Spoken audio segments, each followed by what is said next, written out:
Bom dia, sejam todos bem-vindos ao nosso canal TV Esquerda News, na nossa live política com vocês, tá certo? Hoje, dia 4/1/2024, certo? Chegando aqui com aquela que eu considero a entrevista mais bombástica contra os bolsonaristas. Os bolsonaristas estão enlouquecidos com essa entrevista do ministro Alexandre de Moraes. E eles têm motivo para tanto, viu? Eles têm motivo para tanto. Eu vou pedindo a vocês que estão chegando aí, mete o dedo no like. Na sua opinião, o Alexandre de Moraes deve anistiar os criminosos bolsonaristas? Não. Essa enquete ela é legal.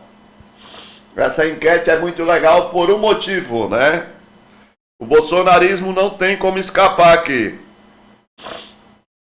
Se ele diz que não, ele reconhece que o bolsonarismo é criminoso. Se ele vota assim, se ele diz que não, né, ele vota com a gente aqui. Se ele diz que sim, ele reconhece os crimes dos bolsonaristas. Ou seja, para onde eles correrem, né, eles estão confessando, né, os crimes, certo, cometido pelos bolsonaristas. Maria José de Souza, bom dia, grande abraço. Bom dia, guerreira, bom dia. Ô, gente, mete o dedo no like, é importante, olha. O canal precisa do seu like. Nós vamos estar trazendo aqui essa entrevista do ministro Alexandre de Moraes e analisando ponto a ponto.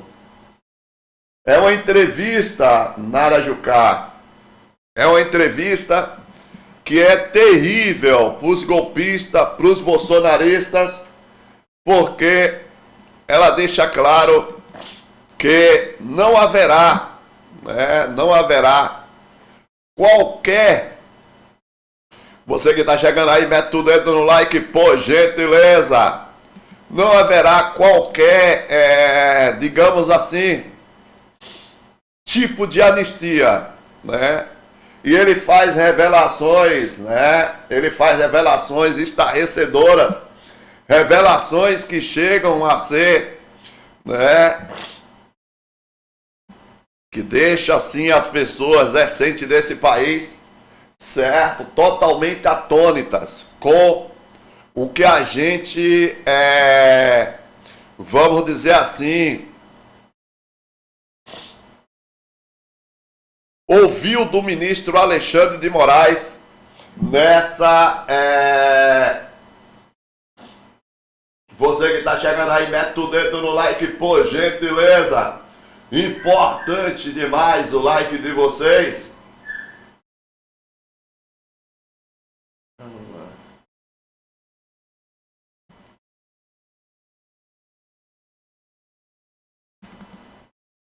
Deixa o Paulo ver uma coisita aqui rapidamente, né?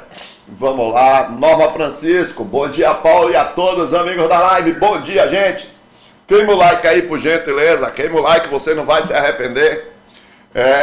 Olha, quando eu for analisando, agora, volto a repetir para vocês. É uma fala que realmente, né, é uma fala que ela é simplesmente, vamos dizer assim,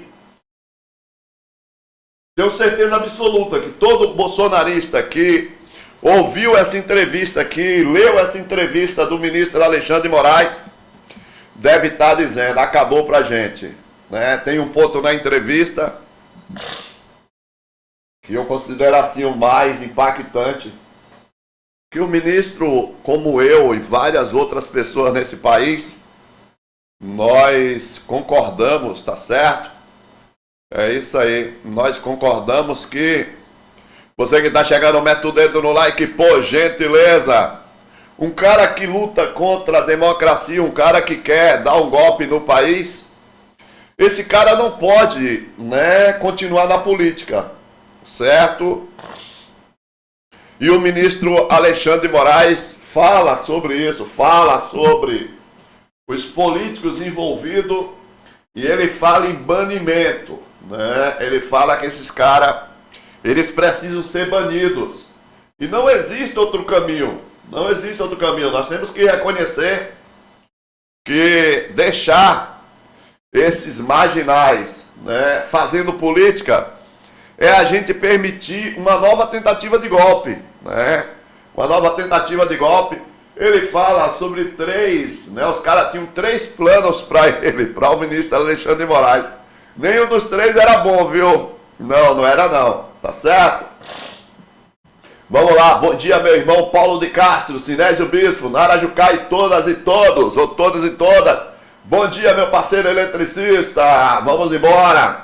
Não foi baderna, foi golpe, Alexandre de Moraes, né? Exato, vamos aqui. Grande Conceição de Maria, anistia nunca, né? Sidneia Oliveira, ok? Mesmo porque, né? Eu vou dizer uma coisa para vocês, a situação não é boa. Então deixa o Paulo passar rapidamente aqui adiante, para a gente trazer, né? Para a gente trazer essa entrevista. Eu vou ler essa entrevista e analisar para vocês na íntegra, porque eu considero, né, uma entrevista que essa entrevista ela tem vários aspectos, né, que são importantes, né? A primeira, assim, um aspecto que eu considero fundamental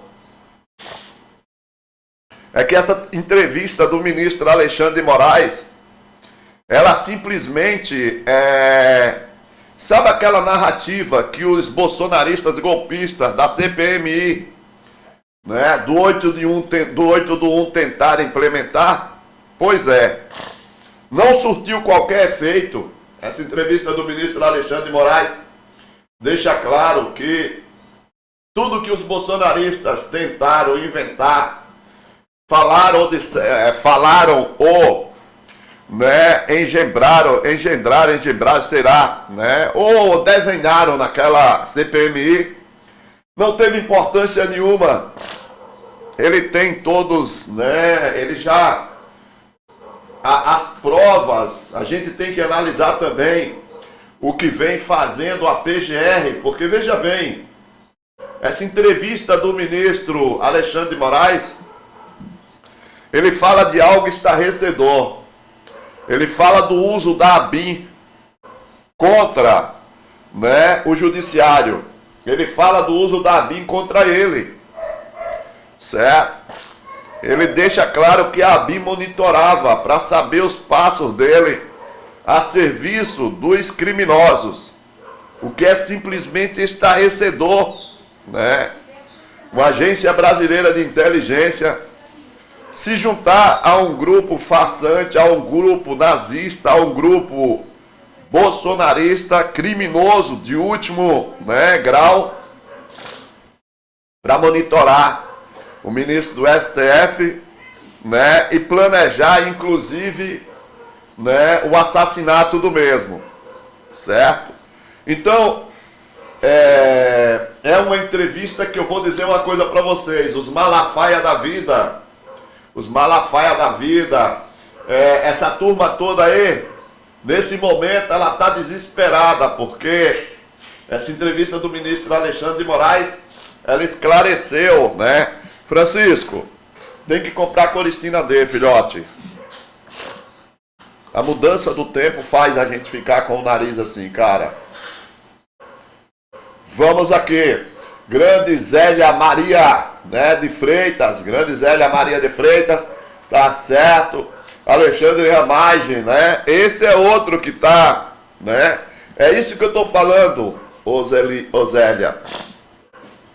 A entrevista do ministro Alexandre de Moraes, quando você pega a decisão da PGR, a PGR trazendo essa história sobre o Ramagem, aí você percebe que as coisas começam a se juntar, né? Vocês percebem que a coisa começa a se juntar. E aí, minhas amigas, meus amigos, o couro vai comer. Deixa eu pedir a você que está chegando aí, por gentileza, não esquece não, é mega importante o seu like. Vamos embora, né? Seu like é o mais importante, aí você pode analisar se dá para mandar um superchat pro canal, se dá para mandar um super stick, se dá para mandar aquele tijolinho. Nós estamos aqui na correria para fazer o nosso estúdio e a gente depende de vocês, tá certo? Desculpa por voltar a esse assunto, mas para verem que tem que falar toda a verdade. Não aumentou o salário, mas o auxílio alimentação de 600 para 1.000, né? Aumentou o auxílio alimentação e etc, né? Eletricista, tá certo, meu parceiro, tá certo. Aí o eletricista tá falando do funcionarismo público, que não teve aumento de salário, mas teve R$ 400 no auxílio alimentação. Analista de Cássia Simões, bom dia, Paulo, trabalhando na pintura e ouvindo vocês. Tá certo, guerreira, beleza, beleza, beleza. Gente, vamos lá, vamos lá. Rapaz, é sempre assim, né?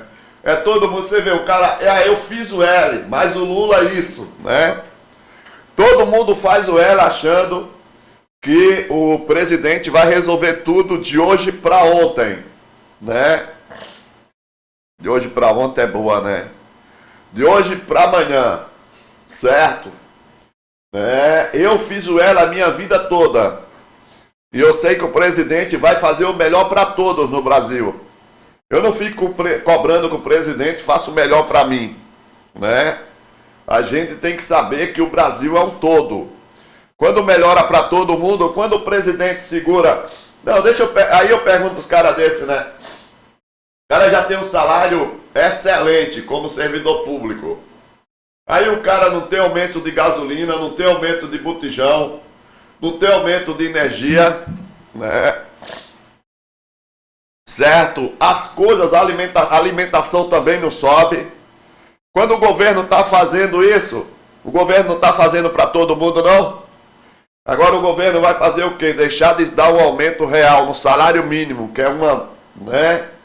Certo? Para dar aumento para quem tem salário de 5, 6, 7, 8, 10 mil reais, né? Sendo que pode fazer de outra maneira.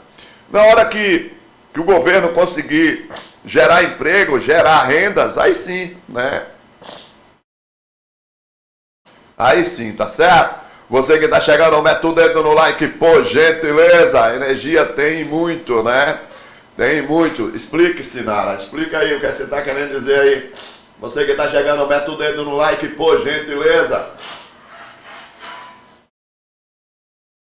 Explica aí, Nara Jucá, essa questão da energia, o aumento da energia, é isso? Não entendi, por gentileza. Vamos embora, vamos embora.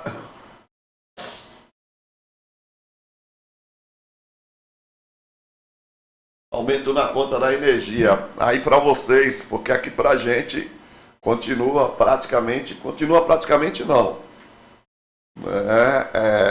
Eu não sei se teve aumento aqui, né? A gente já vinha pagando caro na energia aqui há um tempão, certo? Mas aumento não houve, certo? Agora, né? Você está falando dependendo do estado, dependendo do local, dependendo de quem está comandando, né? Esse tipo de setor, aí, minha amiga, é de lascar, né? Eu estou falando daqueles preços que o governo pode realmente ter alguma influência, né? Que é gasolina, que é o petróleo. Isso eu posso garantir que mesmo a gente voltando o ICMS, o ISE, os impostos federais, o preço continua mais barato do que o do Bolsonaro. Você que está chegando aí, mete o dedo no like, por gentileza. Vamos embora, vamos nessa.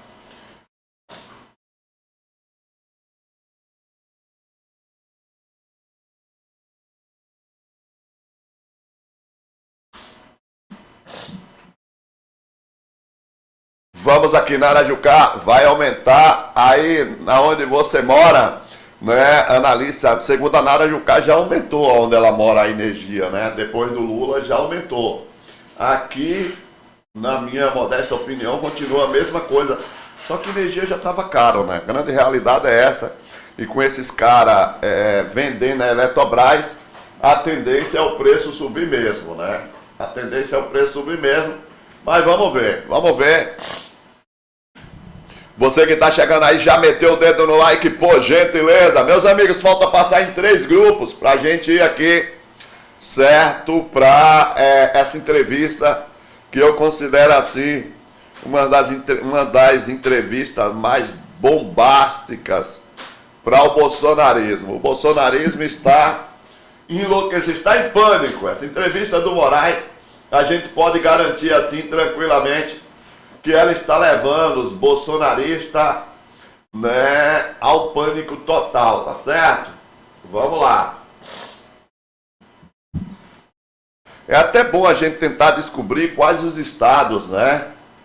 É até bom a gente tentar descobrir quais os estados que subiu a energia, né? Eu vou até pegar uma conta aqui, depois vou fazer uma pesquisa. Eu vou pegar uma conta de janeiro de 2023 e pegar uma conta de janeiro de 2024, ver o consumo, né, de energia e ver realmente se houve esse aumento aí, né, se subiu essa energia depois do que o Lula assumiu, certo? Apesar de que o Bolsonaro tinha acabado de vender a Eletrobras, né? Por falar em Bolsonaro vender a Eletrobras, a gente acaba de receber a informação que existe, né, indícios de corrupção, né, de prejuízo na venda da refinaria aqui na Bahia.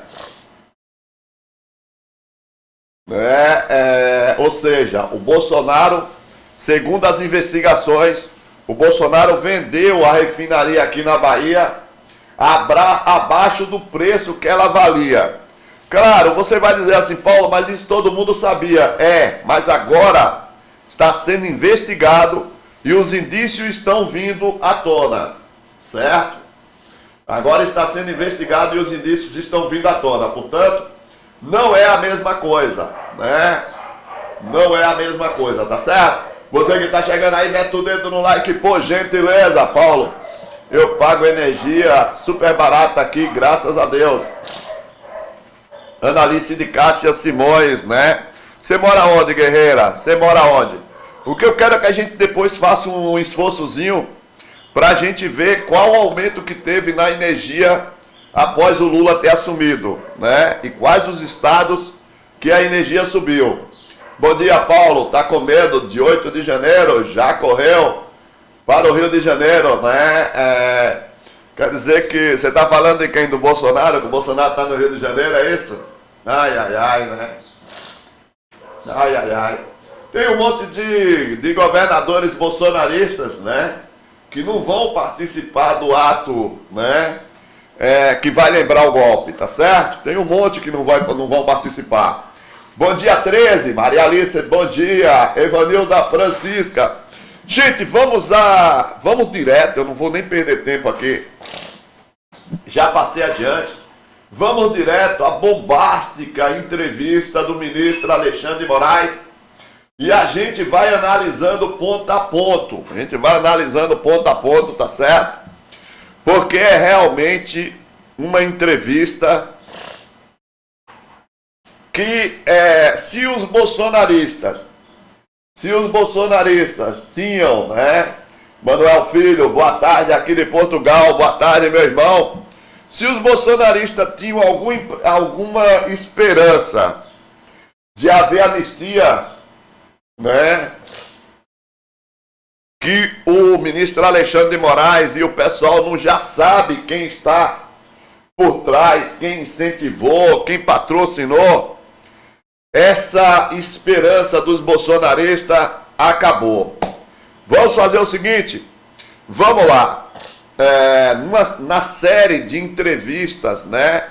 Na estreia de série de entrevista, a reportagem do Globo sobre os ataques do 8 do 1, claro, é uma série de entrevistas. O primeiro, claro, o ministro Alexandre de Moraes, né? Relata, né, o ministro Alexandre de Moraes relatou das investigações sobre investidas golpistas no Supremo Tribunal Federal, STF, detalha em entrevista os desdobramentos das apurações sobre o episódio. O magistrado, que também preside o Tribunal Superior Eleitoral, conta que a investigação desvendou 3 planos contra ele, que envolviam até homicídio, né? Na verdade, era um plano, né? Na verdade, era um plano dividido em 2, né? E um plano único, né? Dos mais radicais. A gente vai trazer aqui para vocês entenderem, né? Mas em todos os planos, o ministro Alexandre de Moraes, ele no mínimo seria preso e levado para Goiás para ficar sumido, né? Para ficar sumido, tá certo? Vamos lá. Quando o senhor... Olha, é bom lembrar que o ministro Alexandre de Moraes não estava no Brasil, né? Vamos lá. Onde o senhor estava no dia 8 de janeiro? Abre aspas para o ministro Alexandre de Moraes. Após a posse do presidente Lula, viajei com a minha família para a Europa e estava em Paris, dia 8 de janeiro. Meu filho me mostrou imagens de pessoas invadindo o Congresso. Liguei imediatamente para o ministro Flávio Dino, Justiça. Perguntei a ele como tinha entrado, ou seja, como as pessoas tinham entrado na Praça dos Três Poderes, né? Vamos lá. Você que está chegando aí, mete o dedo no like, por gentileza. Por quê? Segundo o ministro Alexandre de Moraes, e o ministro Flávio Dino confirmou, havia, né, ocorrido uma reunião de órgãos de segurança em que tinha ficado proibida, né, a entrada de manifestante na esplanada dos ministérios. Num determinado momento, o presidente Lula também falou comigo. Ele e o Dino conversaram sobre a possibilidade de intervenção federal, o GLO, Garantia da Lei e da Ordem. Quem decidiu foi o Poder Executivo, mas eu relembrei que no tempo do presidente Michel Temer, houve a possibilidade de intervenção na área de segurança, e talvez isso fosse melhor. Eu lembro que muita gente espalhou que foi, né, a Janja que insistiu para o governo não chamar uma GLO. Então, na verdade, teve muitas pessoas que não confiavam naquele momento nas Forças Armadas. Entre elas, o ministro Alexandre de Moraes, né, que alertou para o risco, né, da tal chamada GLO. E por que era arriscado? Porque, segundo o ministro, né, eu não vou antecipar, vou deixar ele falar, depois eu comento, mas segundo o ministro, os golpistas, eles queriam o quê? Que o governo chamasse uma GLO, o exército fosse para tirá-los e eles tentariam convencer o exército a aderir ao golpe, certo? Então esse era o enredo dos caras. Vamos lá. O que o senhor fez? O que o senhor fez? Perguntou o jornalista do Globo. O que chocava era a inação da Polícia Militar. Fui secretário de Segurança Pública em São Paulo e ministro da Justiça. Veja que agora a gente entende a revolta do ministro Alexandre de Moraes, não a revolta, mas a indignação do ministro Alexandre de Moraes com a PM do Distrito Federal. O ministro Alexandre de Moraes, ele sempre teve uma relação, né, muito próxima com a PM. Para ele ver a PM de Brasília, né, deixar acontecer aquilo, permitir os golpistas na Praça dos Três Poderes e mais, não fazer a segurança correta dos prédios, para o ministro Alexandre de Moraes aquilo ali era o fim do mundo. É por isso que ele mandou prender todo mundo sem pestanejar. Né? Aí diz o que o ministro Alexandre de Moraes: afirmo sem medo de errar. não precisaria de 100 homens do batalhão de choque para dispersar aquilo. O que precisávamos ver era qual gravidade e a sequência. Fiquei aguardando a provocação da Polícia Federal e da Advocacia Geral da União para decidir no inquérito. Achei importantes 3 decisões. Depois da provocação da PF, né, e da Advocacia Geral da União, ele disse que achou importante 3 decisões. E por que ele escolheu essas decisões específicas? E mais uma vez, ele mostra acerto nas suas decisões. Vamos lá. Achei importante 3 decisões. As prisões do então secretário Anderson Torres e do comandante-geral da Polícia Militar, Fábio Augusto Vieira. Por quê, Paulo? Porque esses caras eram os principais responsáveis pela PM do Distrito Federal. E mais uma coisa, né?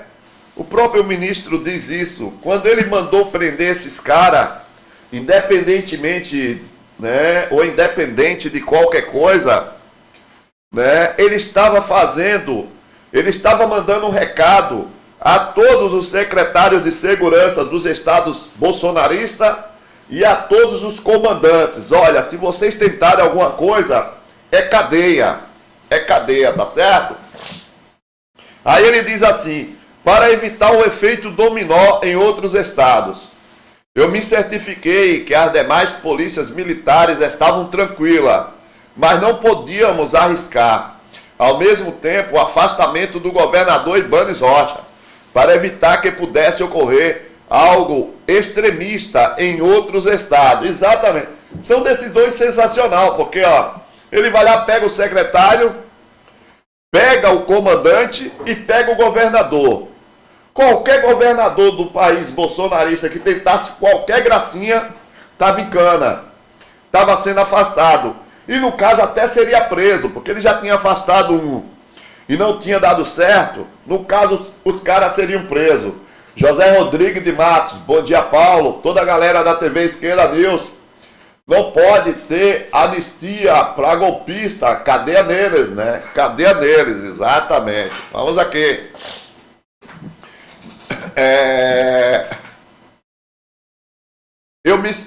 Ao mesmo tempo, o afastamento do governador Ibanez Rocha, para evitar que pudesse ocorrer algo extremista em outros estados, eventualmente outro governador apoiar movimento golpista, e a determinação da prisão em flagrante imediata de quem permanecesse em frente aos quartéis pedindo golpe. Aí ele faz uma meia-culpa, né? Ele faz uma meia-culpa, ele deixa claro que, né, e aí as Forças Armadas, pelo menos um grupo, algumas pessoas das Forças Armadas se aproveitaram disso, certo? Ele deixa claro que foi um erro do STF não ter mandado retirar essa gente, porque aquilo era crime, né? Com isso que aconteceu no 8/1, ficou mais escancarado ainda o crime que era aquelas pessoas em frente aos quartéis pedindo golpe, pedindo intervenção militar, pedindo, né, fechamento do STF. E aí ele reconhece que o judiciário não agiu como deveria agir, né? Vamos lá. O que poderia ter acontecido? Pergunta o repórter. O ministro Alexandre de Moraes, você que está chegando aí, mete o dedo no like, por gentileza, vamos embora. Vamos aqui. É importante demais, né, a sua participação. É importante demais você estar com a gente, passar adiante, certo? É muito importante. É importante aquele superchat, aquele super stick. É importante você, né, que pode, né, dar aquela força pro canal, tá certo? Mandar aquela ajuda através do tijolinho pra gente construir o nosso estúdio. Deixa eu trazer um vídeo aqui importante pra gente. Você que tá chegando, mete o dedo no like, por gentileza. Vamos embora. Vamos nessa. Vamos aqui. né, essa enquete está sendo sensacional. 20% estão assumindo que são bandidos. Essa eu fiz de propósito, viu? O meu parceiro eletricista. Essa eu botei para lascar com os bolsonaristas. Para onde os bolsonaristas andassem aí, para onde eles andassem, né, eles estariam ferrados, tá certo? Por quê? Porque se eles aceitam que o Moraes, né, anistie, eles concordam que os caras são criminosos, tá certo? Então aí foi tudo de propósito, né? Foi tudo de propósito, porque sabe como é, né? Você que tá chegando aí, mete o dedo no like, por gentileza. Vamos embora. Vamos nessa. Eu chamei essa entrevista do Moraes de Moraes a 1000, né? A 1000 por hora, viu? Vamos lá, vamos continuar aqui. Deixa eu trazer essa imagem do gigante Alexandre Moraes. Bom dia, Paulo. O PT tem de aumentar a bancada, de passar do PL, né? Francisco Wagner. Francisco, quando a gente fala o PT, eu concordo com você, né? Que o PT tem que agir. Mas aí também vai muito de cada um de nós, né, Francisco? A gente vai ter que trabalhar pra caramba. A gente já sabe que, né, a gente já sabe como a situação está, né? Então a gente vai realmente ter que trabalhar muito, meu amigo. Trabalhar muito, porque, né, o PT tem que ajudar, o PT tem que fazer a coisa certa. O PT tem que realmente fazer um trabalho de formiguinha, né? Valorizar quem corre atrás, quem está junto lutando pelo PT, para a gente poder reverter essa situação, né? A gente está esquecendo aí que existe uma guerra aí do Congresso Nacional contra o Lula e contra o PT, mas principalmente contra o Lula, né? Que é a guerra. O que é que os caras fizeram? Olha a malandragem dos caras. A gente já volta para a entrevista do Moraes. A gente não pode esquecer que os caras, de forma sacana, eles querem obrigar o Lula a liberar as emendas deles no primeiro semestre. Por que vocês acham que eles estão fazendo isso, hein? Por que é que vocês acham que eles botaram na LDO uma imposição para o Lula, certo, liberar as emendas que eles querem usar do jeito que eles querem no primeiro semestre? Para eles trabalharem a eleição de prefeitos e vereadores, meus amigos. É só uma questão de política, é ilegal, é imoral, e é para eles usarem essas emendas, certo, para tentar eleger mais prefeitos, mais vereadores, para isso facilitar o trabalho deles em 2026. O Lula barrou, alguém tem que ir diretamente no judiciário, isso tem que ser impedido, né? Eles estão querendo usar o orçamento para comprar voto na cara dura, na cara dura. Então, nós vamos ter muito trabalho pela frente, não esqueçam disso não. Nós vamos ter muito trabalho pela frente. Vocês vão ver que eles vão declarar guerra ao governo para que essas emendas sejam liberadas de qualquer maneira, certo? Porque o objetivo é o voto, tá bom? Continuando aqui a nossa, né? E se a gente quiser aumentar a bancada do PT, tanto de deputados como de senadores, nós precisamos fazer um trabalho importantíssimo agora em 2024.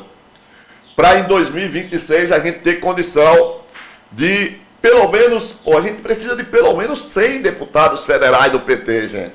No mínimo 100, tá certo? Vamos continuar aqui, vai. Só foi para, né? Vamos lá. Então, pessoal, o que é que nós temos aqui?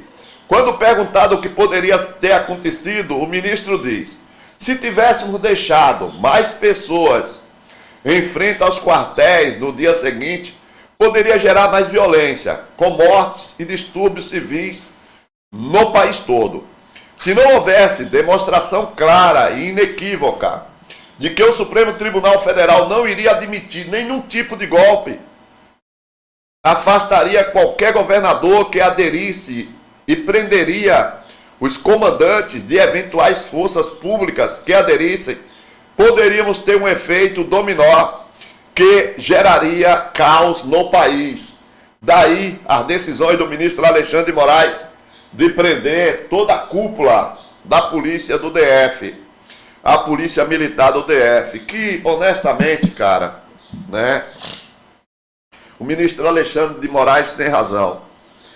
Não teria acontecido absolutamente nada, ele tem total razão quando ele diz: bastaria 100 homens da PM experiente para, né, impedir quebra-quebra na Praça dos Três Poderes.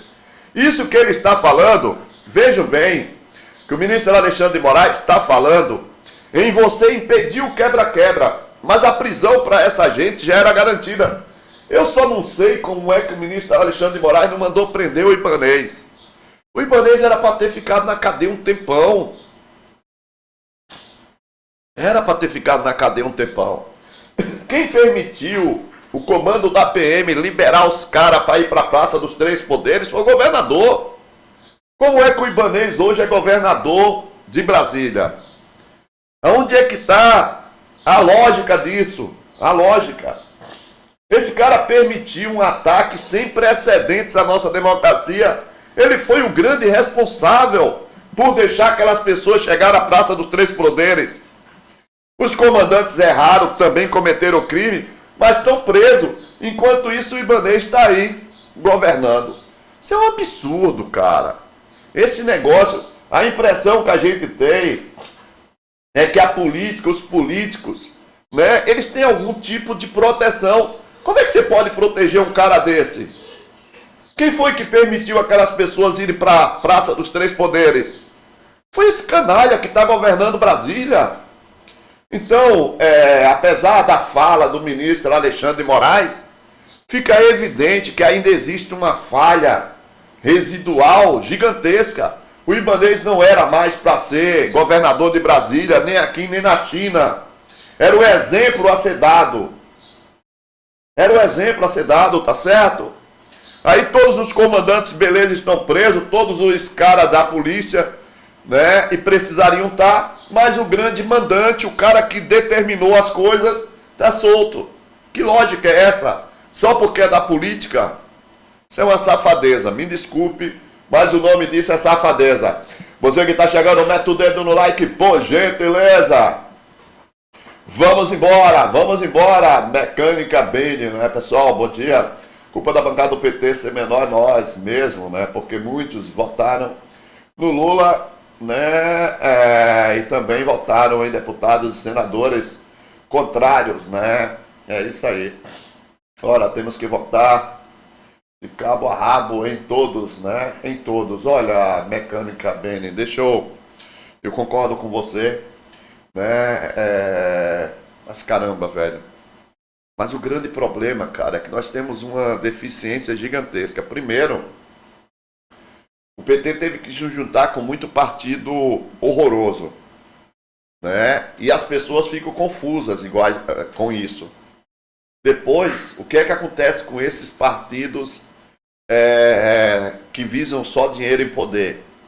Eles compram o voto, cara. Em qualquer interior desse país que você for, você vai ter deputado eleito que comprou voto. Comprou mesmo, na cara dura. Comprou mesmo. Certo? Então, os partidos progressistas, eles não fazem isso. Primeiro porque eles não têm essa grana toda à disposição e depois, por uma questão realmente histórica, do partido está fazendo a coisa certa. Né? Não está comprando voto. O que é que nós percebemos de maneira clara? Existe uma confusão nos partidos, né? Existe uma confusão no PT, principalmente. Eu vejo aqui na Bahia. Porque o que é que a gente poderia fazer? A gente deve fazer. A gente deve ter candidatos disputando voto em todas as cidades. Em todas as cidades. O PT em muitos locais da Bahia não teve um deputado do PT que passou visitando e conversando. Não teve um deputado federal do PT que marcou uma reunião, que se juntou com quem está ali apoiando o PT. Ou seja, existe a questão de nós, mas a gente não pode tirar a culpa do próprio PT nisso tudo, meu amigo. Ou o PT entende de uma vez por todas. Sabe o que é que os partidos de esquerda, e principalmente o PT, eles fazem? Eu vou ser bem honesto com vocês. Eles se aproveitam porque nós lutamos. Eles se aproveitam porque nós vamos batalhar por eles de qualquer maneira. E eles não fazem a parte deles, cara. E aqui eu estou fazendo uma crítica construtiva. Eu estou aqui na cidade, na minha cidade.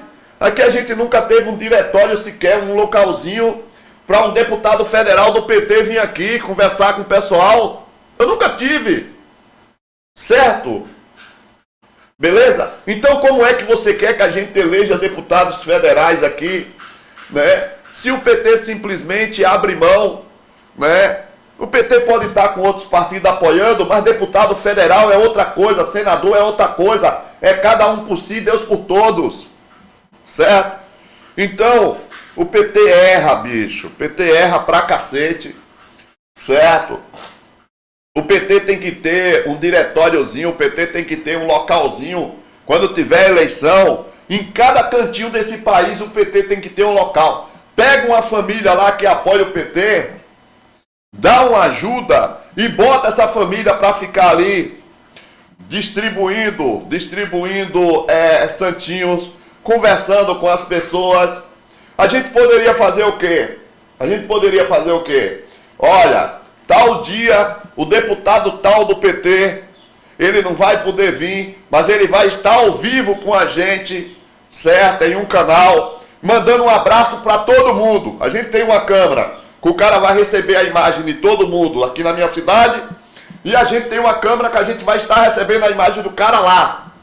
E esse cara bate um papo com as pessoas, esse cara explica, esse cara dialoga. Tá na hora do PT se modernizar. Esse PT que tá aí, ele, né, a gente tem um grande problema, né, os caras que estão no PT há muito tempo, primeiro eles têm dificuldade para renovar, né, eles esquecem que quando o PT está no poder, no governo, esses caras são caras competentes que vão ter vaga em qualquer lugar. Esses caras não precisam ficar só enlouquecidos por vaga de deputado. Outra coisa que nós temos que fazer. Você lança deputados, candidato a deputado em todos os locais. Você já sabe, se 5, 6 deputados se eleger, a prioridade para estar trabalhando junto é daqueles outros candidatos que não foram eleitos. A gente tem que fazer um jogo bem jogado, a gente tem que trabalhar, né? A gente tem que fazer um trabalho de formiguinha, porque essas pessoas precisam estar conversando com o eleitor precisa saber a quem ele vai cobrar, certo? Então está na hora do PT realmente acordar, né? Existem diversas maneiras do PT fazer isso.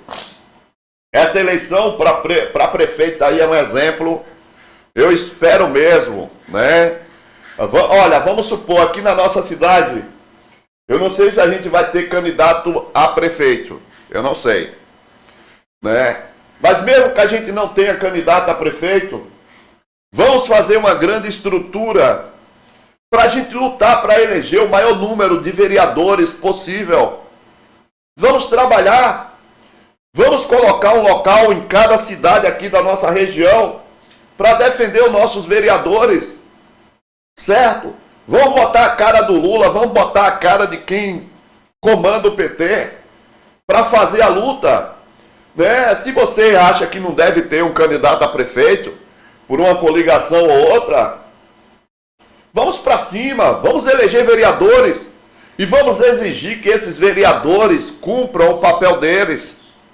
Respeitem o Partido dos Trabalhadores, respeitem as diretrizes, certo? Beleza? Então, tá na hora do PT realmente, né, mudar a sua concepção, pegar gente nova, gente com cabeça, né, disposta realmente a mudar a coisa. Gente que sabe, eu faço política não é de agora. Eu faço política sem dinheiro público. Eu vou para as ruas conversar com as pessoas, eu vou mostrar às pessoas o que a gente quer. Quer dizer, nunca precisei, né? Mas é por isso que o PT acha que eu sou capaz de fazer tudo. Eu não sou capaz de fazer tudo. O PT precisa ajudar.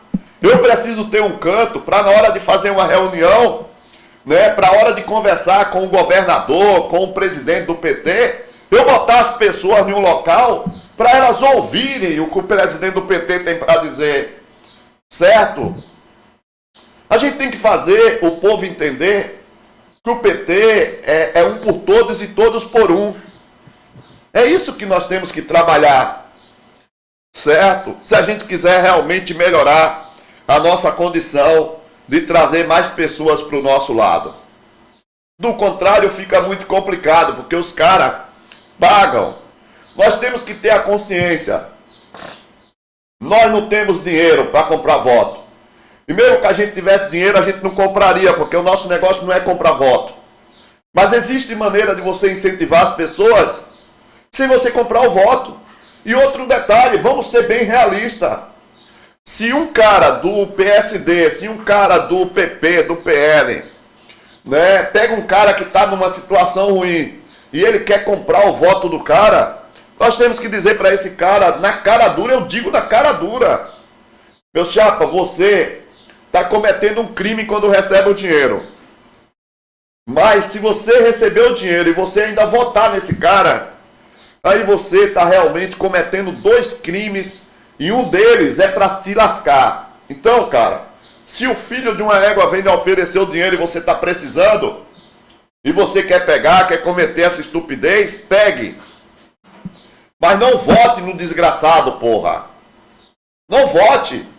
Se o cara lhe dá dinheiro para você votar, pode ter certeza que ele vai buscar em outro local e com certeza vai faltar dinheiro para as coisas serem feitas para você.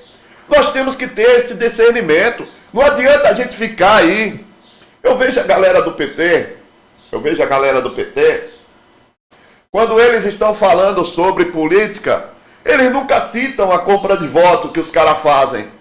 Eles agem como se os caras estivessem fazendo a coisa certa. Os caras não estão, os caras compram o voto. Certo? Os caras compram. Pega o interior da Bahia todo, pega o interior de São Paulo. Os caras têm dinheiro para dar e vender, quer dizer, você só vê caravana dos caras. Você acha que uma pessoa que está recebendo salário ali, para estar andando com a bandeira do cara, vai votar contra o cara? Esse cara vai ficar, ó, na cabeça daquela pessoa, ó. Certo? É por isso que a gente toma uma surra no Congresso Nacional. A gente não tem essas pessoas aí no Congresso porque o povo brasileiro é burro. Não é por isso não. É porque, infelizmente, você pegava um governo como o Bolsonaro, com pessoas passando fome, sem ter o que comer, sem ter onde morar.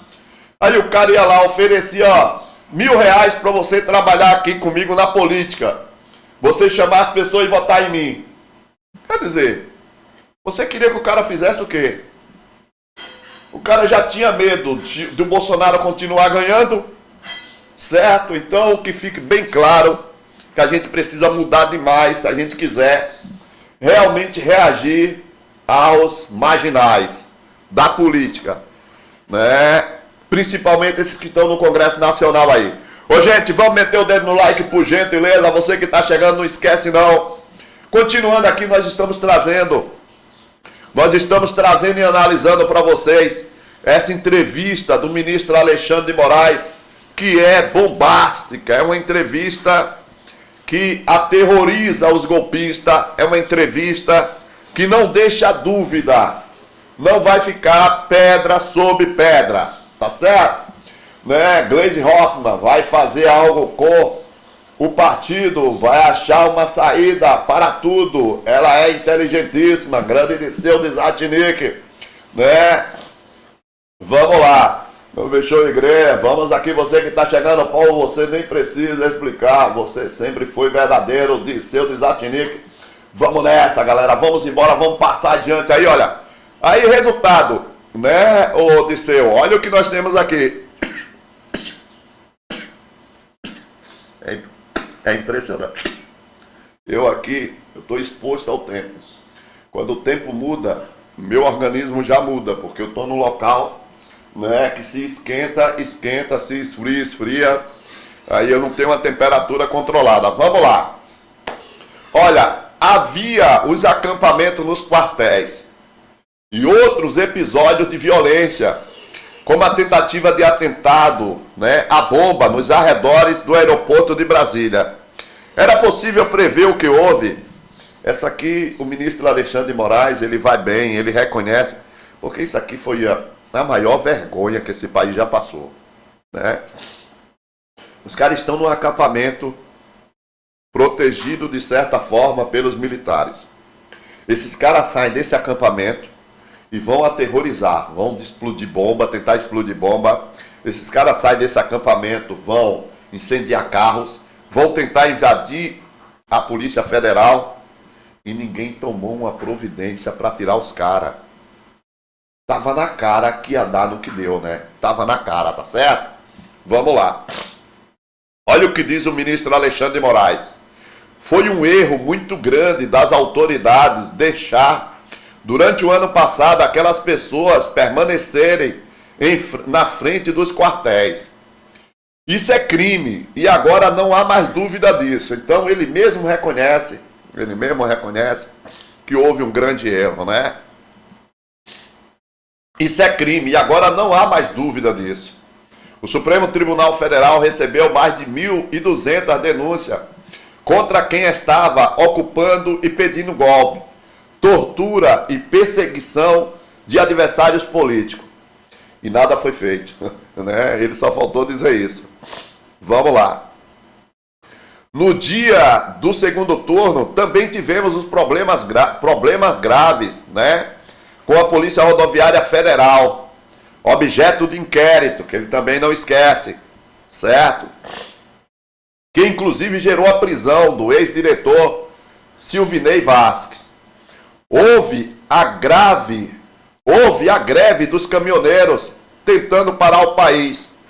A violência estava numa crescente. No dia da diplomação, 12 de dezembro de 2022, houve prisões após a tentativa de invasão da Polícia Federal. Como na posse não houve nada, infelizmente as pessoas da área de segurança talvez tenham ficado mais otimistas. O grande erro doloso foi permitir a entrada dos golpistas na esplanada dos ministérios.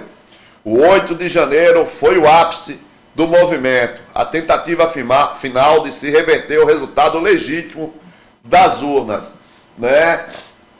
Agora veja bem, né? Ele fala que o grande erro doloso foi permitir a entrada dos golpistas. Doloso coisa nenhuma, né, ministro Alexandre de Moraes? Tá de brincadeira, né? Tá pipocando, né? Tá pipocando? É doloso isso? Um governador permitir que aqueles golpistas safados fossem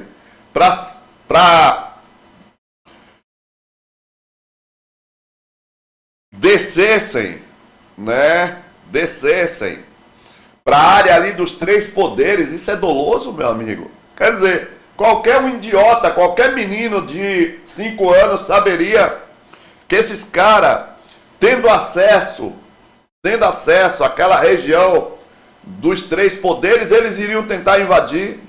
Desculpa, ô ministro, doloso coisa nenhuma, meu irmão. Oxe, doloso, isso é culposo, cara. Os caras tiveram a intenção, né, específica de causar tudo o que causaram, né? Na minha opinião,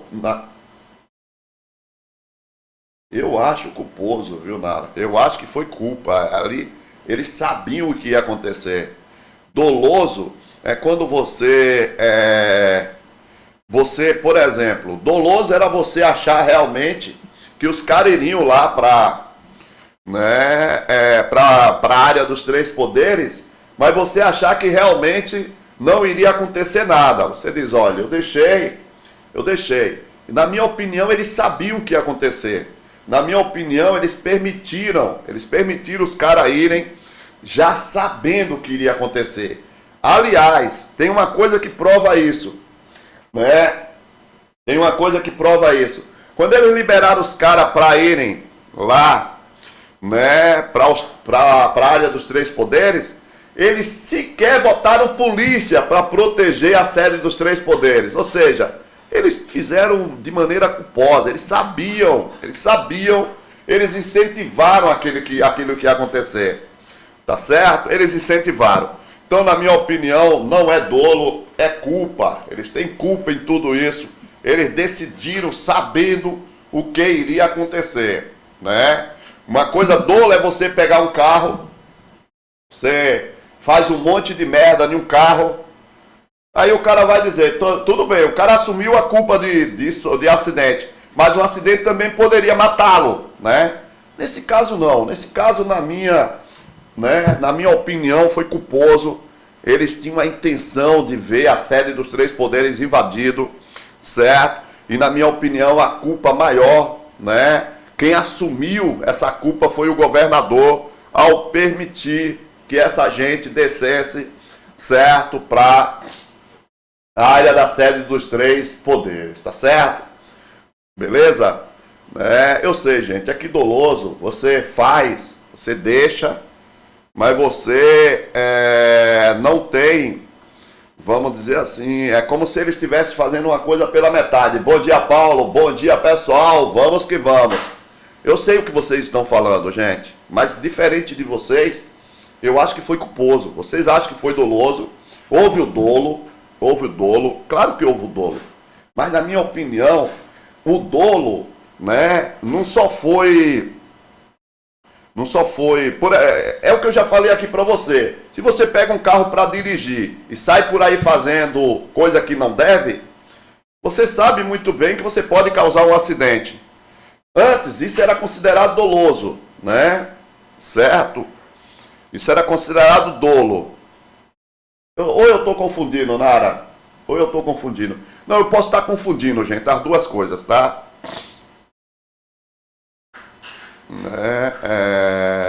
Eu acho que eu estou confundindo. A Nara tem razão. Eu acho que eu estou confundindo. O mais grave é doloso. Deixa eu até pegar aqui, vai. Deixa eu até pegar aqui, porque eu acho que eu estou confundindo. Né? Eu tô querendo dizer... Pera aí, deixa eu pegar aqui. Deixa eu relembrar aqui. Porque, na minha opinião, é o mais grave. O que aconteceu aí foi o mais grave. Todo mundo sabia o que ia acontecer e incentivaram a acontecer. Certo? Deixa eu pegar aqui. Crime doloso e culposo. Vamos lá. Vamos ver aqui. Eu acho que a Nara tem razão. Né? Você que está chegando, mete o dedo no like, por gentileza. Crime culposo. Crime praticado sem intenção. Tá certo, Nara Jucá. É o contrário, Nara. Tá certo, é o contrário. Perdão, gente, perdão. E eu estava sacaneando o ministro Alexandre de Moraes, né? Verdade. Obrigado, Nara. Foi bom você ter insistido. É que eu realmente, na minha cabeça, é isso aí mesmo. É o contrário, gente. É o contrário. Então, o ministro Alexandre de Moraes está corretíssimo. Peço desculpa aqui.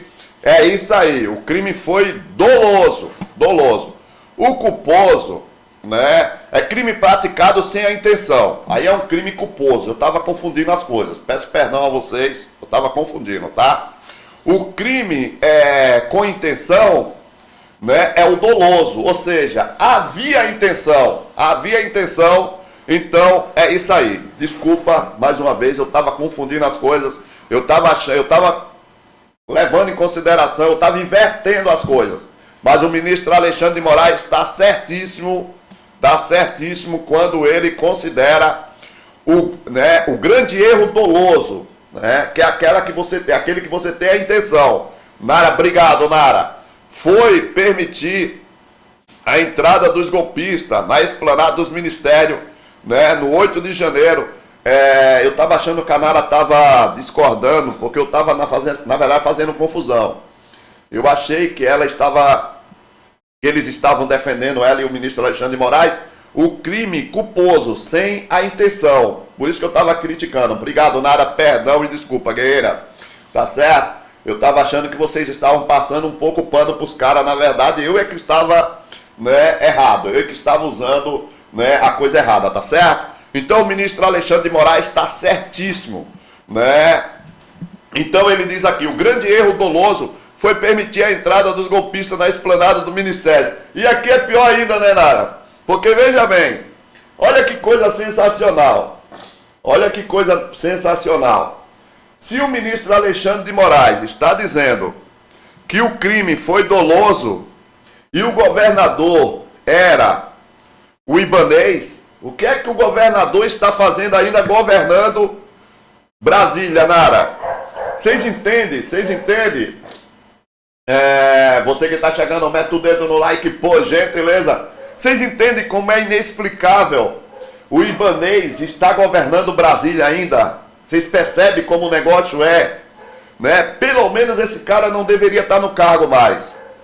Pelo menos, tá certo? Ou alguém acredita aí que o governador ibanês ia dizer para o comando da PM para ela não permitir os golpistas. Foi o que ficou acertado na reunião, que eles não iriam permitir os caras irem para aquela área lá dos 3 poderes, tá certo? E o cara deixou.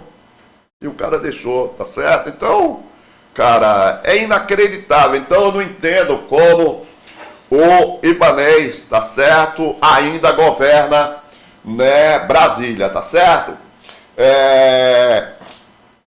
Vamos lá, continuando aqui. O que a investigação já delineou sobre o plano golpista? Né? Por incrível que pareça, está impune ainda, né, Disseu? Exato, cara, exato.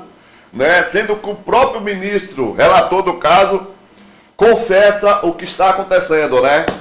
O que a investigação, mas ele também, mais adiante, ele diz que esses políticos podem se preparar que a hora deles vai chegar. Vamos aqui. O que a investigação já delineou sobre o plano golpista? Nas investigações e nos interrogatórios de vários desses golpistas, temos que os discursos nos quartéis, aonde estavam acampados, diziam que deveria vir para Brasília. De vários financiadores, a ordem era que deveriam vir invadir o Congresso e ficar até que houvesse uma GLO para o Exército, para que o Exército fosse retirá-los. E então, eles tentariam convencer o Exército a aderir ao golpe, o que mostra o acerto em não decretar a GLO, porque isso poderia gerar uma confusão maior. E sim, a intervenção federal,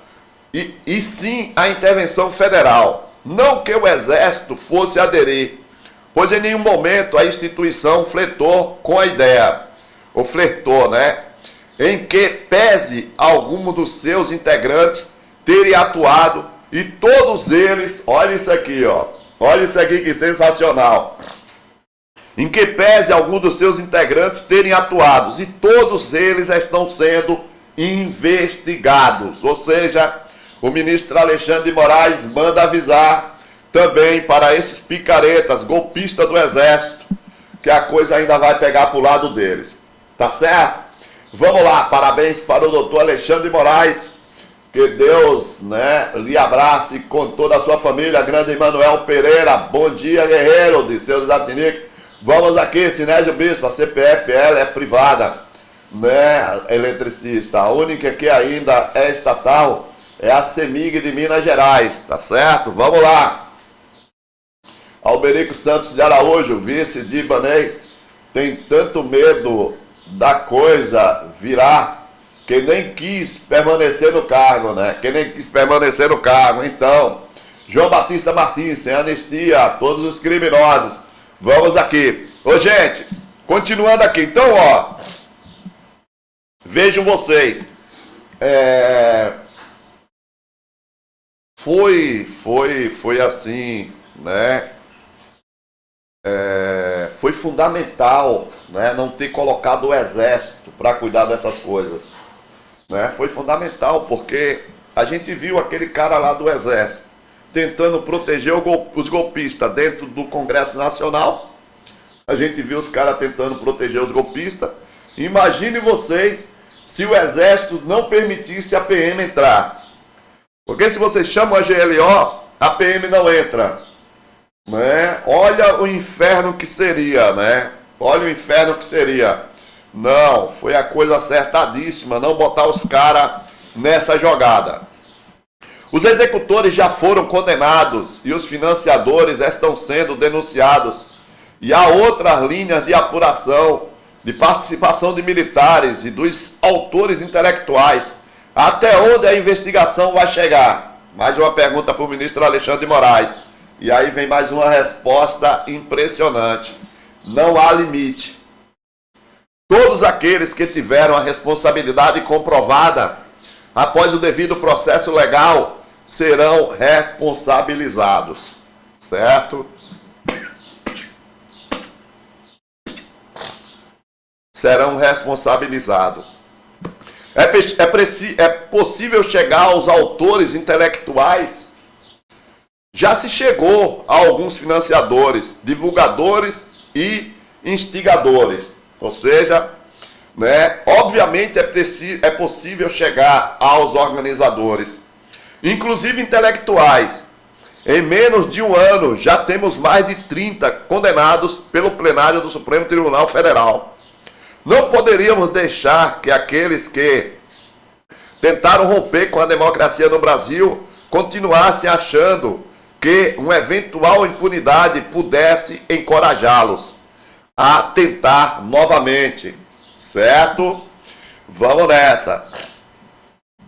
O ex-presidente Jair Bolsonaro fez uma série de ataques às urnas eletrônicas e ao sistema eleitoral. Qual é a responsabilidade dele?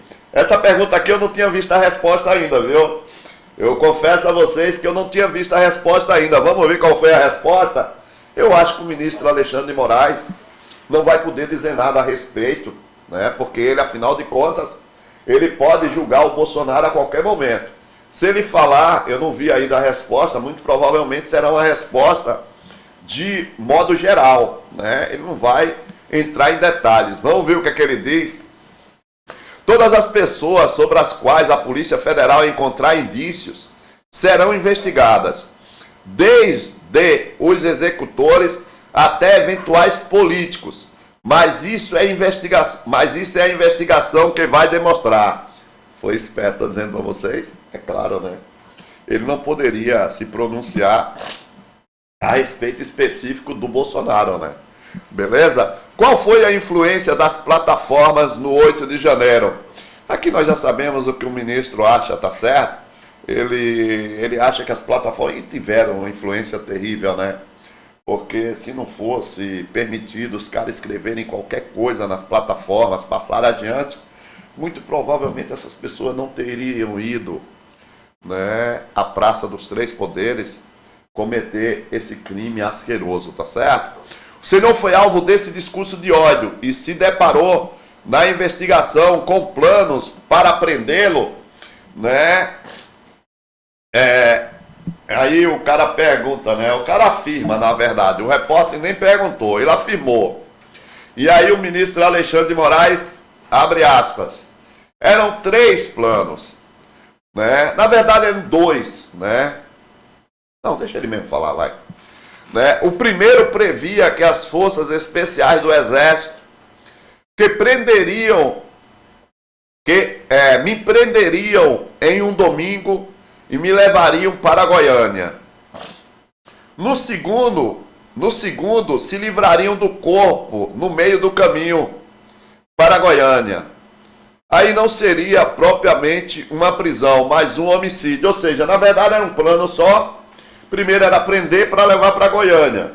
Né? Aí esse plano foi, né? Chegou, teve alguém que pensou assim, não, vamos prender, mas nós somos com o corpo dele no caminho, né? Olha a cabeça. E aí vem o terceiro. Esse terceiro, olha o que esses bolsonaristas são capazes de pensar. E o terceiro é um mais, né? E o terceiro, de uns mais exaltados, defendiam que após o golpe eu deveria ser preso e enforcado na Praça dos Três Poderes para sentir o nível de agressividade e ódio dessas pessoas que não sabem diferenciar a pessoa física da instituição, certo? Então, né? De qualquer maneira, os planos dos golpistas para o ministro Alexandre de Moraes não eram bons, né? Não eram bons, tá certo? E aí, a pergunta é, se ficaria só no ministro Alexandre de Moraes? Nós sabemos que não, né? Ele seria só o início da coisa. Houve uma tentativa de planejamento, inclusive, e há outro inquérito que investiga isso, com a participação, e aí vem aqui a parte que eu considero assim, mais tenebrosa dessa história, né? Com a participação da ABIN, que monitorava os meus passos para quando houvesse a necessidade de realizar essa prisão. Tirando um exagero ou outro, era algo que eu já esperava.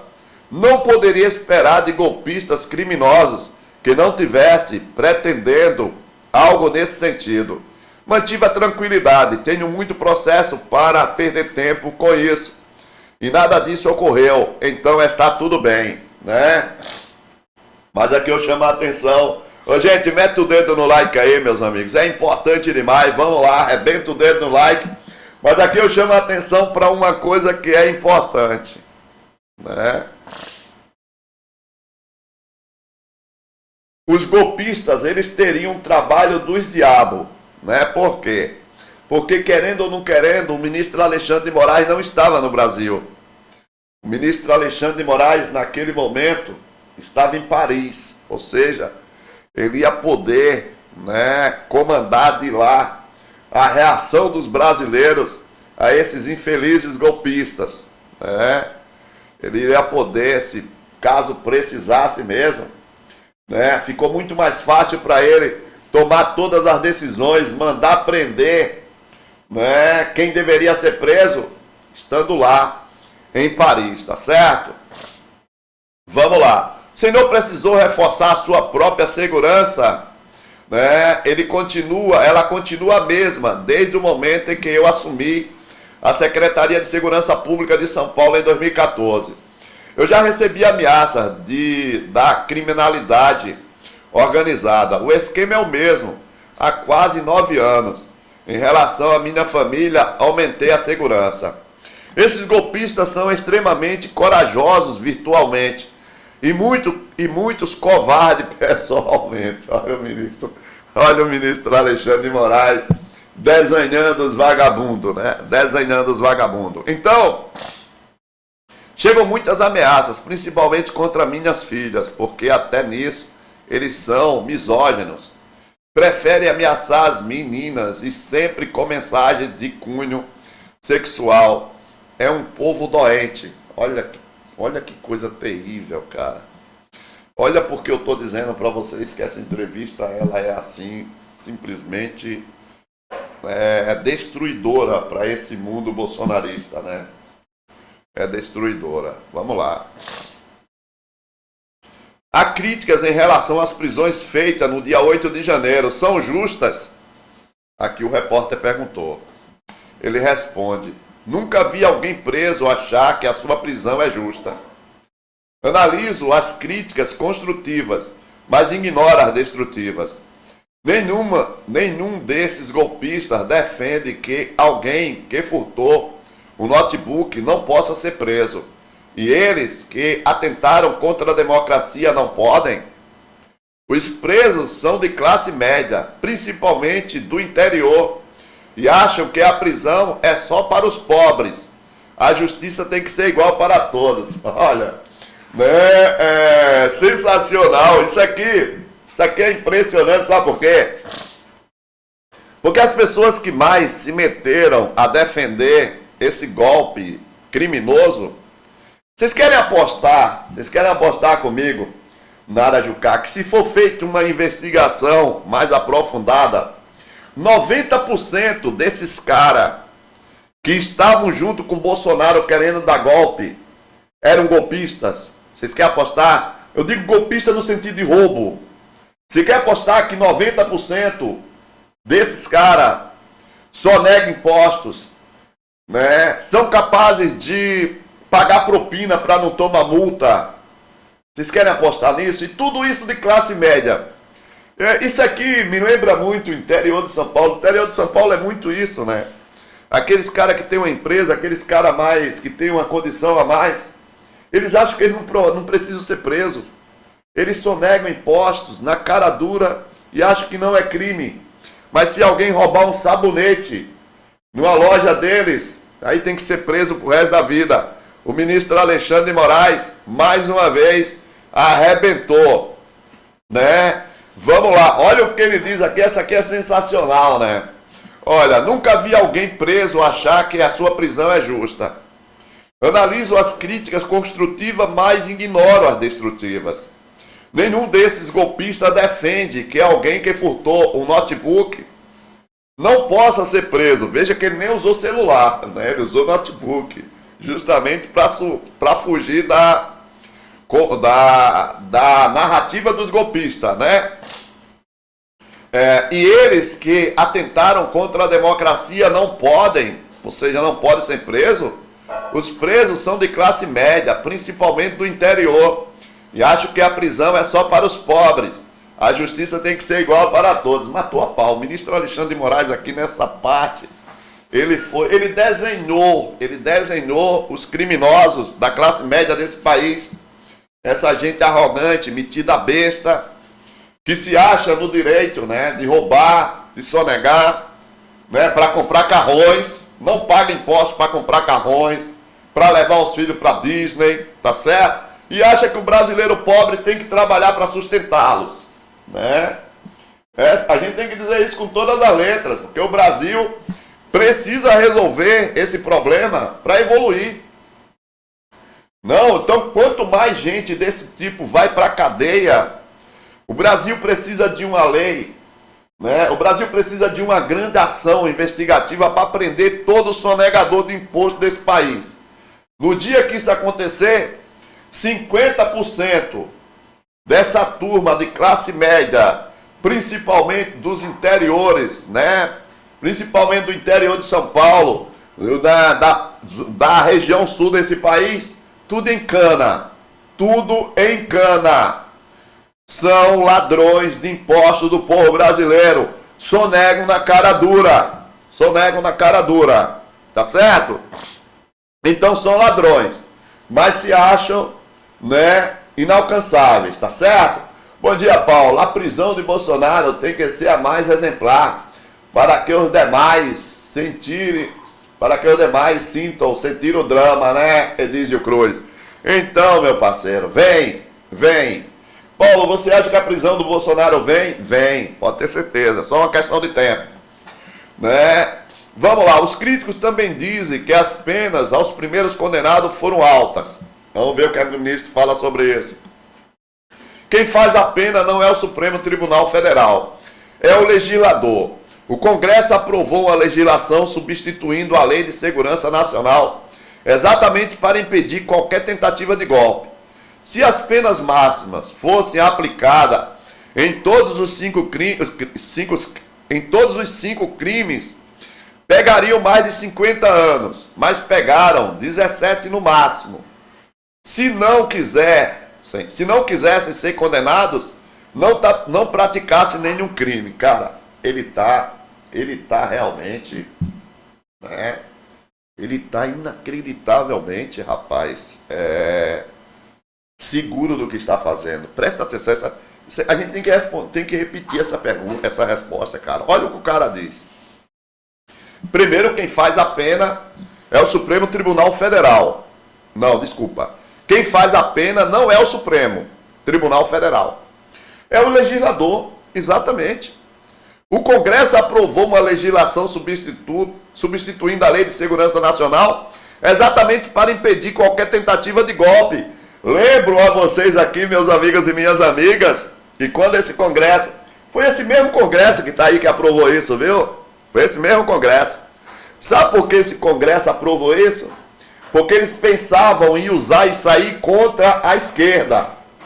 Prestem atenção. O objetivo dessa gente era usar essa nova Lei de Segurança Nacional contra a esquerda, de alguma maneira, certo? Por isso que eles aprovaram com penas altíssimas. Resultado, sobrou para eles, né? Sobrou para eles. Então, O ministro Alexandre de Moraes explica: se os caras fossem condenados a pena máxima nos 5 crimes que eles cometeram, eles pegariam, né, mais de 50 anos, mas pegaram no máximo 17. E aí ele solta aquilo que é, né, simplesmente uma dura verdade, né? Se não quisessem ser condenados, não praticassem nenhum crime. Acabou, cara. Não tem conversa não, né? Qual é a lição que fica do 8 de janeiro? A pergunta final que fizeram para o ministro Alexandre de Moraes. Deixe-me ver aqui. Grande Francisco Wagner. Tá certo, meu amigo. Tamo juntos. Vamos lá. Ó. Qual a lição que fica do 8 de janeiro? A primeira é impedir a continuidade dessa terra sem lei das redes sociais. Sem ela, dificilmente os atos golpistas teriam ocorrido de forma tão massiva. Na parte criminal, eleitoral, todos os políticos, essa aqui é sensacional, todos os políticos, quando houver comprovação de participação, devem ser alijados da vida pública. Além da responsabilidade penal, quem não acredita na democracia não deve participar da vida pública do país. Ele pega pesadíssimo aqui com esses caras. Eu quero lembrar vocês, e aqui é importante a gente dizer, inclusive para o ministro Alexandre de Moraes, ele fala da regulamentação das redes sociais e está certíssimo, tem que regulamentar. Agora, a gente também pode apostar que se não fosse os políticos de extrema direita, né, usando as redes sociais para passar a mensagem de ódio adiante, esse caso também não teria acontecido, né? O povo não teria, ele por si só, se metido nesse crime doentio, certo? Ele só se meteu nisso porque infelizmente nós temos políticos, nós temos inclusive juízes, né? Procuradores que incentivam esse tipo de coisa nas redes sociais, né? Influenciadores, certo? Artistas. Eu, na minha modesta opinião, todos esses caras deveriam pegar a pena dobrada. Eles são os principais responsáveis por esse tipo de acontecimento. Essa gente tem que ter noção que a gente pode até ter vamos dizer assim, né, a condição de se comunicar com muita gente. Mas a gente também tem que ter noção de que quando a gente faz algo de errado, o nosso crime é muito maior, porque a gente sabe que a gente está fazendo errado e a gente está incentivando outras pessoas a fazerem coisa errada. Então, né, a gente precisa de punição severa para políticos, pessoas do judiciário, artistas que sabem que uma coisa é crime e insistem em passar adiante. Dá nojo saber que tem gente que defende prisão de quem rouba celular e passa pano para quem rouba o futuro daqueles, né? Albérico Santos Araújo, exatamente, meu parceiro. Não é... Tem que haver punição para todos, né? Mas eu acho que o cara que rouba o futuro, o cara que passa a mão em dinheiro público para comprar carrões e ainda posa de malandro, né? Ainda posa de espertinho, esse cara deveria pegar uma pena maior do que um cara que rouba o celular, tá certo? Eu acho esse cara muito mais perigoso e muito mais ladrão do que um cara que rouba o celular. Todos dois são ladrões, mas, né, na minha opinião, o cara que rouba dinheiro que poderia ajudar o povo brasileiro é pior ainda, tá certo? Vamos lá, Disseu Desatinique, Paula está muito devagar, já deveriam estar preso toda essa coja. Olha, Disseu Desatinique, deixa eu falar uma coisa para você, meu irmão. É o nosso judiciário, cara, não há outro caminho, né? A gente tem que ter paciência, certo? A gente viu o que aconteceu com Lula quando o judiciário tentou, né, vamos dizer assim, usurpar toda a nossa lei para prender um inocente. Nesse caso do Bolsonaro não é inocente, esses caras não são, mas é importante que a tramitação corra o seu, né, vamos dizer assim, o seu ritmo normal, para na hora que esses caras forem presos, a gente não ter surpresas desagradáveis, tá certo? Vamos lá. Você que está chegando, mete o dedo no like. Lourdes Aparecida Aldair, tem que punir sim. Exatamente, Paulo, faço das suas palavras minhas. Ricardo Valadares, obrigado, meu amigo. Ô, gente, vamos lá, o que é que nós temos aqui? Né? Vamos nessa. Piloto, né? Dono da Ferrari, não, nada aqui, né? Miriam, revelação ajuda a entender a gravidade dos atos. A Miriam Leitão, ela também faz uma análise sobre o que o ministro Alexandre de Moraes divulgou, e ela disse que as revelações ajudam a entender a gravidade dos atos do 8/1, tá certo? Vamos aqui. Essa entrevista, gente, essas revelações do ministro Alexandre de Moraes, eu posso garantir a vocês que o que tem de bolsonarista por aí,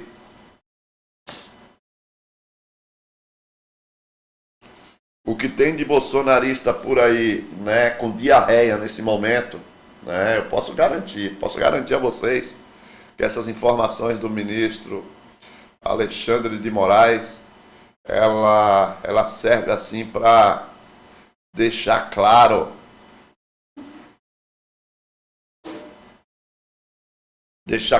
que não vai ter anistia, né? Que o couro vai comer, tá certo?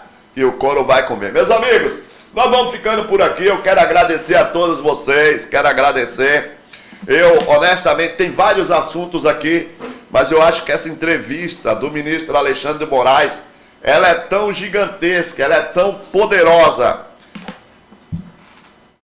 Aguardem a repercussão, tá? Aguardem a repercussão dessa entrevista. Agora eu vou preparar um vídeo para vocês, um vídeo curto, aonde eu vou mostrar para vocês que o Lula atingiu o coração do capeta, né? O Lula atingiu o coração do capeta. Paulo, o que você está falando? O Lula está sendo criticado aí pelos falsos profetas, certo? O Lula está sendo criticado pelo Malafaia e a sua turma. Eu vou fazer um vídeo mostrando para vocês que esse desespero é porque o Lula acertou em cheio o coração desses falsos profetas. O Lula tem tomado algumas decisões, né, que faz com que esses falsos profetas tenham que se expor. E eu vou fazer um vídeo mostrando como o tal do Malafaia se expôs, né, e os outros, mostrando que o Lula está no caminho certo. Significa dizer que o Lula tem que continuar apertando o passo, tem que continuar, né, pelo caminho que ele começou a trilhar. Os caras estão enlouquecendo. A gente traz isso para vocês assim que eu tiver com esse vídeo pronto, tá certo? Muito obrigado a todos vocês, muito obrigado demais. Nós vamos ficando por aqui, né? Eu quero agradecer a galera, eu estava fazendo a confusão entre culposo e doloso. Eu quero agradecer por quem insistiu, Narajucá e todo mundo aí. Mas não é que eu não confio em vocês, é que eu estava achando que eu achei que eu estava falando a coisa certa e que vocês estavam realmente discordando que o negócio era mais grave. Eu não estava achando que vocês estavam reclamando da questão da palavra só. Eu achei que vocês estavam achando que não era tão grave como eu achei que era grave, tá certo? Então, obrigado por ter insistido. Mas como eu percebi a insistência, eu digo, não, ele deve estar falando, eu devo estar errando na colocação. Aí eu fui atrás e eu estava errando na colocação, tá certo? Olha, o nosso Pix para você dar aquela força pro canal é 385-213-93504. É o Pix para vocês darem uma força. As nossas contas, para você ajudar a gente a construir o nosso estúdio, né? Com qualquer quantia aí, você pode usar esse Pix. Ou você pode usar nossas contas, tá certo? do Banco do Brasil, grande Maria de São Pedro, né? Do Banco do Brasil, ou do Bradesco, né? Ou ainda a nossa conta da Caixa Econômica Federal. É mega importante você participar, é mega importante você dar essa força pra gente fazer o nosso estúdio, tá bom? Gente, muito obrigado, valeu, bom dia Baca, bom dia, né, Alderico, né, bom dia, Lula tem que ter um conselho espiritual, né, tipo Caio Fábio, né, conselheiro espiritual. Cara, você acha mesmo que um cara que veio de Pernambuco, né, com 5 anos, sem nunca ter comido pão, precisa mesmo de um conselheiro espiritual? Você acredita mesmo nisso? Esse homem foi forjado por Deus, cara. Certo? Esse cara foi certo. Esse cara aprendeu na raça. Deus o ensinou na raça. Então eu não concordo com você não, eu discordo de você. O Lula já é o seu alto conselheiro espiritual, tá certo? Gente, obrigado a todos vocês. Bolsonaro na cadeia, vital para a democracia. Soraya Borges, Maria São Pedro, né? Sem anistia. Valeu, gente. Brigadão. Tamo juntos. Valeu. Tchau.